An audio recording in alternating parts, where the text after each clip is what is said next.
on a proposé à Katchou, qui est une blogueuse finalement assez connue dans son milieu, hein, qui fait beaucoup de choses autour du féminisme et autour d'un personnage qui s'appelle Wonder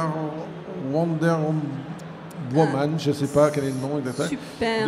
De venir discuter avec Adam Lablack qui va rendre disponible en France d'ici quelques semaines. La date exacte de sortie, c'est quand? C'est au 18 avril, donc un film assez surprenant pour certaines personnes, qui est en fait une sorte de biographie, de récit autour d'une histoire vraie, qui est la vie publique et privée de Monsieur Marston, qui est le créateur de Wonder Woman. Je vais vous laisser expliquer ça. Je vous laisse pendant une demi-heure avec ces deux personnes qui vont nous discuter donc des détails de l'inventeur de l'Amazon. Voilà. Alors, bonjour à tous et bienvenue parmi nous. Merci d'être venus aussi nombreux pour parler de ce film qui s'appelle donc My Wonder Woman, qui va sortir donc le 18 avril et qui parle en fin de compte du créateur de Wonder Woman qui s'appelle William Moulton Marston, qui est une personne qui a vécu dans les années 20 et dans les années 40, qui a écrit donc le personnage de Wonder Woman. William Moulton Marston, c'est une personne assez charismatique, et qui a eu plusieurs casquettes tout au long de sa vie. C'est un universitaire à la base, un psychanalyste. Donc il a été professeur d'université pendant les années 20. Et il s'avère aussi que c'est lui aussi qui a créé ce qu'on appelle le polygraphe. Le polygraphe, c'est un appareil en fait qui sert de détecteur de mensonges dans les années 20. Donc en fait, c'est lui qui a créé le détecteur de mensonges, en plus d'avoir créé aussi le personnage de Wonder Woman. C'est d'ailleurs aussi pour ça que lorsqu'on lit une bande dessinée de Wonder Woman, on se retrouve souvent avec le lasso qu'on appelle le lasso de vérité. Et c'est donc un lien direct par rapport à cette invention-là qu'il a eue dans les années 20. Donc, William Moulton Marston, il a aussi été scénariste, donc c'est lui qui a créé ce personnage-là. Il a écrit notamment des scénarios pour les films à Hollywood. Il a écrit plusieurs livres de psychologie. Et le film, donc My Wonder Woman, en fait parle de sa relation qu'il a eue avec ces deux femmes, sa femme officielle qui s'appelle Elizabeth Holloway, et sa maîtresse, même si le terme n'est pas vraiment exact, qui s'appelle Olive Byrne. Le film démarre donc avec le début de la rencontre avec Olive et va justement pendant 20 ans à peu près, 25 ans de son histoire, de parler de la relation qu'il a eue avec ces deux femmes. Donc qu'est-ce que je pourrais rajouter sur William Moulton Marston? Parler du film, comment ça pourrait... Donc bonjour à tous. Pour ma part, je m'occupe de la distribution et de la promotion du film en France. Donc je serai là pour répondre à vos questions sur le film. Comme l'a dit Katchou, ça retrace environ 20-25 ans de la vie de William Marston et de ses deux compagnes. C'est un film qui explore vraiment les origines, j'ai envie de dire, psychologiques qui ont poussé Marston à créer ce personnage, puisque vous le découvrirez pour ceux qui ne connaissent pas son histoire dans le film, que c'est quelqu'un qui n'était pas vraiment dans les comics avant, hein, si je ne me trompe pas.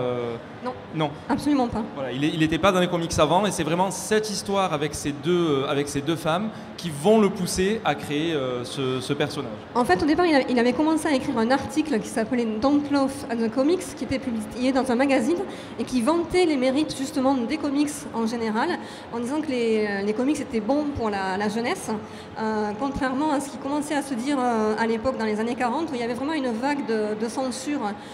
Et d'ailleurs, on le voit aussi dans le film, où on voit donc ces fameuses autodafés de comics qui brûlent, et notamment une spécialiste des comics aussi qui sévissait à l'époque un petit peu avant Frédéric Wertham.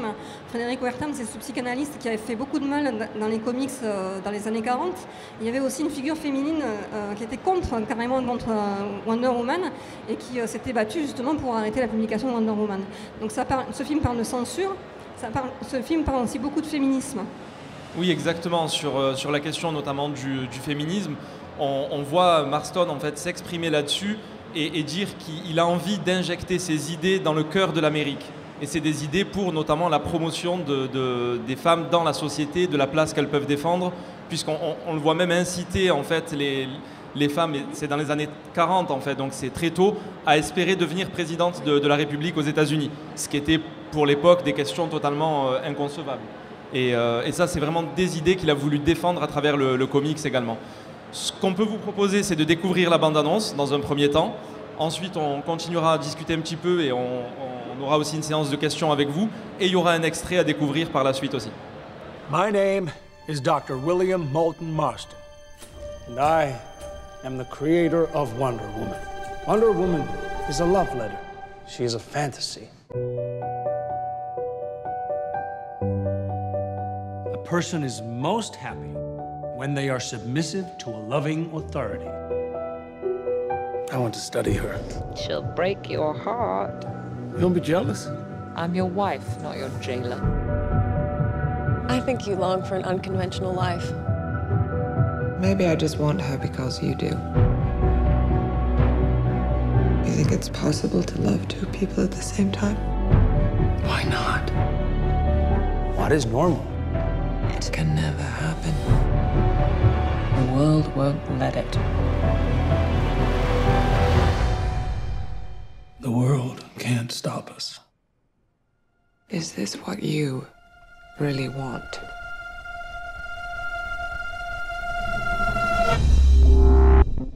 Dr. Marston, every issue of Wonder Woman is filled with violence, torture, and sadomasochism. This abnormal behavior in your comic is reckless. A woman must not be told how to use her freedom. She must find out for herself. If you want to understand the mind of a woman, you can start with that. You are brilliant, pure of heart, hilarious, ferocious. You are my life. Wonder Woman has a secret identity. Why is that? She has to hide her true self from man's world. What would happen if Wonder Woman's secret identity was revealed? Everything would be lost. I wonder if you're the one with the secret identity.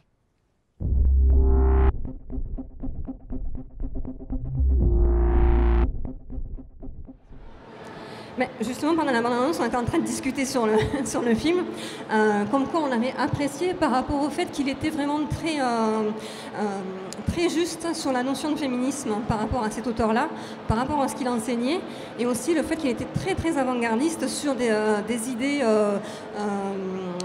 progressistes. Sur la féminité, sur le pouvoir des femmes.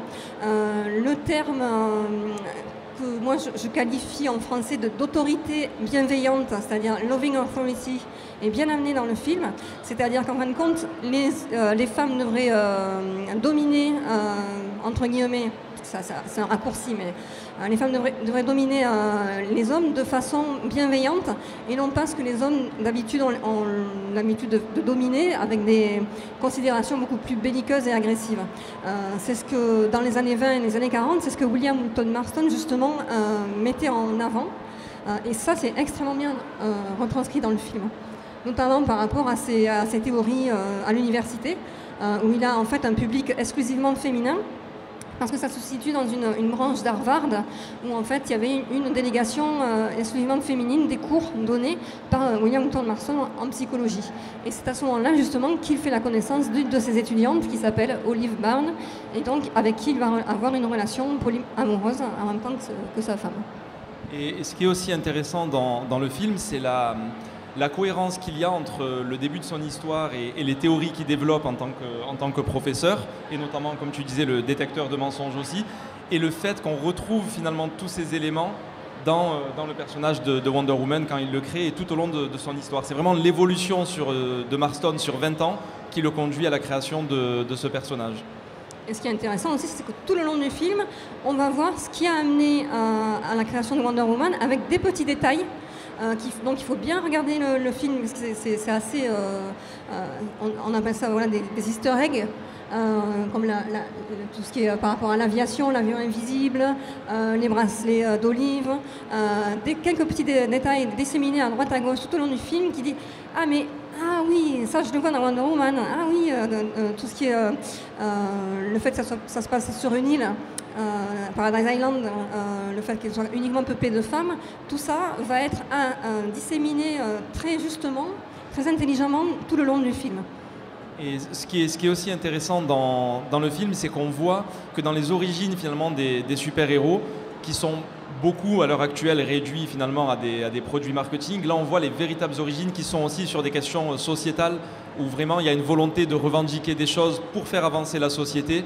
Et ça, c'est quelque chose de très fort qui s'est un peu perdu aujourd'hui, mais c'est pour ça que c'est d'autant plus intéressant de découvrir ce qui a poussé finalement les créateurs des comics à créer ces personnages-là en fait. Ouais. Si vous voulez, on peut passer aux questions. Oui. Bonjour, je voulais savoir pourquoi le film est produit par Sony et pas par Warner qui possède les droits de Wonder Woman. Oui, alors pour le coup, c'est une très bonne question. Alors, Warner possède en fait vraiment les droits d'exploitation du personnage de Wonder Woman. Donc Sony ne pourrait jamais en fait faire un film sur Wonder Woman. Mais comme on est vraiment sur les origines de son créateur, c'était libre de droit à ce niveau-là. C'est-à-dire que Warner ne possédait pas les droits. Après, quelque part, il y aurait eu une cohérence si Warner avait eux-mêmes fait une démarche pour explorer cette histoire-là. Mais en tout cas, Sony, juridiquement, pouvait se permettre de le faire. Comment ? En fait, je ne sais pas si Warner y a même pensé. Ça a été plus une démarche de la réalisatrice qui notamment est très impliquée sur des questions de féminisme, etc., qui a voulu mettre en place cette histoire. Elle l'a sûrement proposé à différents studios, mais Warner apparemment n'a pas donné suite, si même elle les a contactés. Ça, je ne sais pas. Après, c'est vrai que ça peut être étonnant que Warner n'ait pas eux-mêmes fait la démarche de s'impliquer dans le film. Mais comme, pour juste faire une petite parenthèse aussi, comme c'est vrai qu'à Hollywood, il y a une guerre des studios parfois pour s'accaparer les super-héros, c'est aussi un positionnement de Sony qui n'a pas les droits de Wonder Woman, mais qui peut du coup développer des thématiques autour du personnage.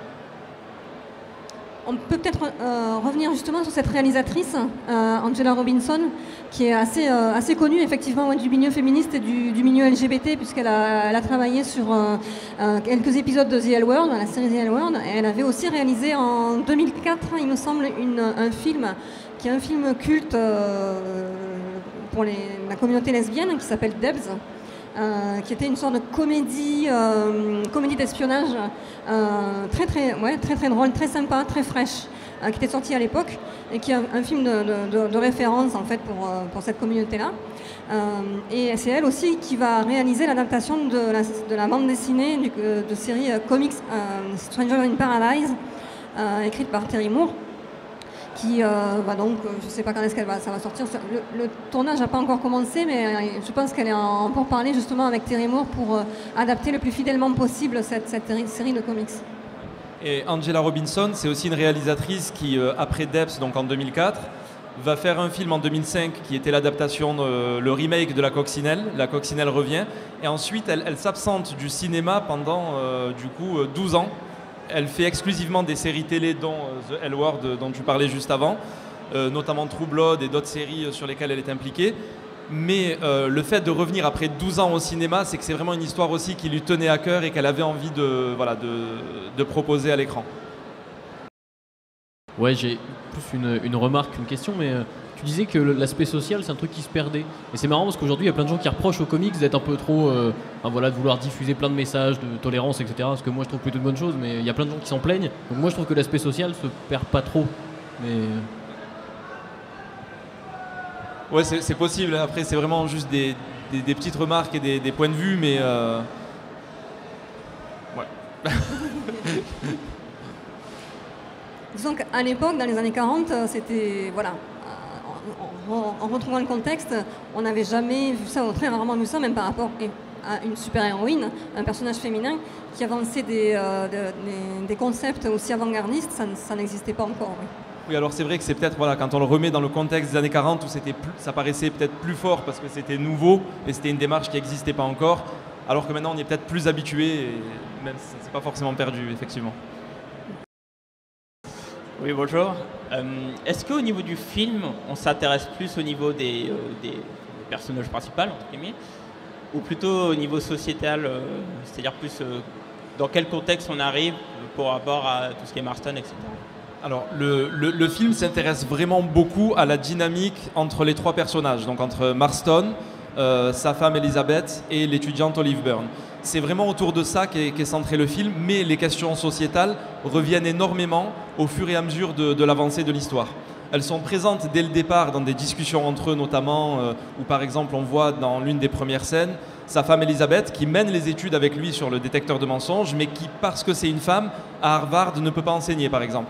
Donc dès le début du film, on est quand même plongé dans ces questions sociétales qui vont ensuite évoluer. Il y a notamment l'entretien que Marston a avec le comité de censure qui est présent dans plusieurs parties du film en fonction de l'évolution de l'histoire. Ce qui est intéressant aussi, c'est justement le personnage d'Elizabeth, d'ailleurs qui est très bien joué par l'actrice principale. Je l'ai trouvée époustouflante, qui parle beaucoup justement de son statut de femme de l'époque. Elle est assez, pas aigrie, mais assez revancharde, et elle a toujours les mots justes pour qualifier son statut de femme de l'époque par rapport à son mari. Elle lui dit d'ailleurs, mais de toute façon, moi je suis plus intelligente que toi. Je comprends pas pourquoi. Elle lui dit cash, elle lui parle comme ça. Je comprends pas pourquoi moi j'ai ce statut-là alors que toi tu es moins intelligent et pourtant toi tu es professeur et pas moi. Et ça c'est intéressant. Je trouve que son personnage est vraiment génial. Et en plus, corrige-moi si je me trompe, il me semble que dans le film c'est évoqué, c'est la nièce de l'une des pionnières du féminisme aussi. Alors ça c'est Olive, qui est effectivement la nièce de Margaret Sanger, qui est donc une des pionnières du féminisme de l'époque. Ouais. Et ils en parlent aussi effectivement très très bien lors d'une discussion dans un bar. Donc tout l'aspect historique, les faits réels sont extrêmement bien avancés dans ce film, quoi. C'est pour ça qu'on est directement plongé vraiment dans le contexte de l'époque et de ces questions-là dans la société à ce moment-là en fait. Il nous reste environ 5 minutes pour d'autres questions. Ça peut être sur les personnages, sur la sortie du film, vraiment n'hésitez pas.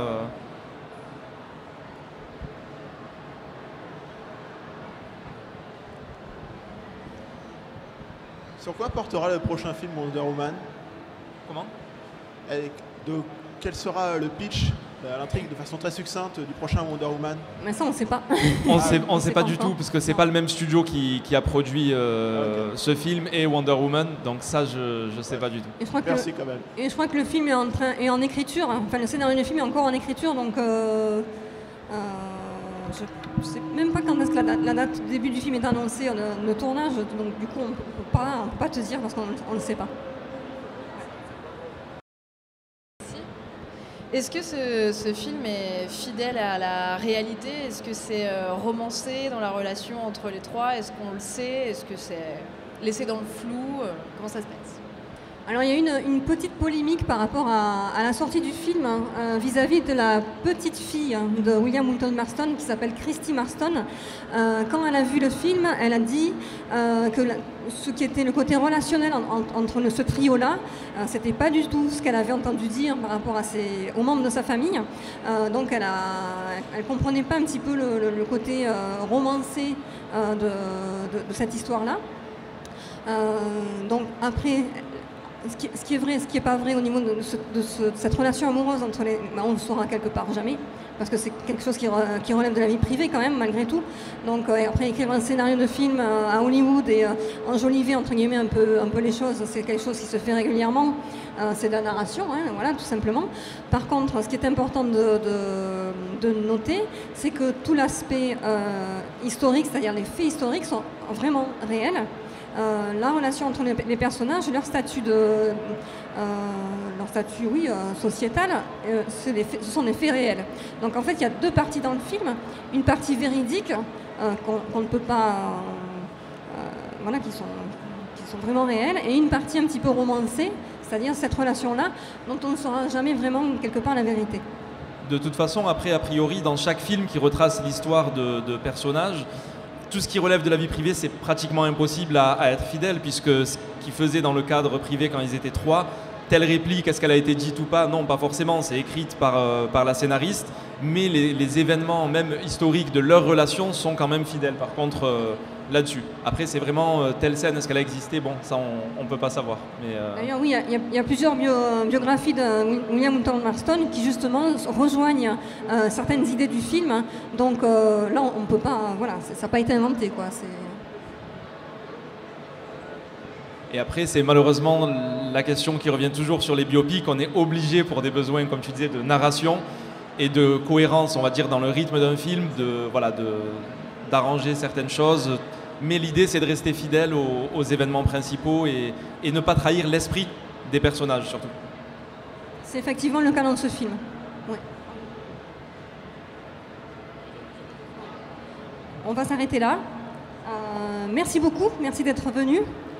Et à bientôt, j'espère. Merci à vous, et puis on espère rendez-vous le 18 avril pour la sortie du film. Il y aura peut-être des avant-premières, et pour la petite info, on va essayer de faire venir la réalisatrice, et éventuellement, alors ça dépend pas de nous, soit Luke Evans, soit Rebecca Hall, parce ils vivent une partie du temps en Angleterre, et c'est donc plus facile en termes de disponibilité, mais sauf s'ils sont sur des tournages. Donc ça sera la surprise, mais vous pourrez suivre les infos sur le web à ce niveau-là.